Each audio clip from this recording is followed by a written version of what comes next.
ഓണനാളിൽ പൂക്കാൻ മടിച്ച ചെണ്ടുമല്ലിത്തോട്ടം വൈകിയാണെങ്കിലും പൂവിട്ടു. നവരാത്രി ആഘോഷ പൂവിപണി തുണയ്ക്കുമെന്ന പ്രതീക്ഷയിൽ കർഷകർ.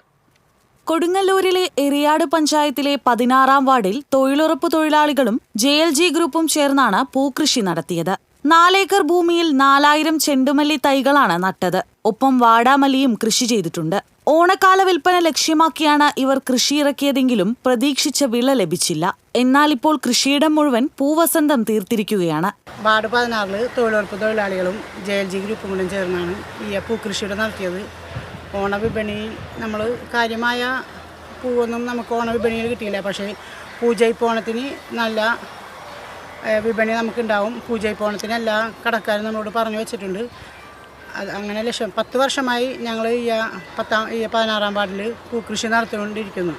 നവരാത്രി ആഘോഷ ദിവസങ്ങളിൽ പൂക്കൾക്ക് ആവശ്യക്കാരുണ്ടാകുമെന്ന പ്രതീക്ഷയിലാണിവർ. കഴിഞ്ഞ 10 വർഷമായി 16-ാം വാർഡിൽ വനിതകളുടെ നേതൃത്വത്തിൽ പൂക്കൃഷി നടത്തിവരുന്നുണ്ട്. TCV news, Kodungallur.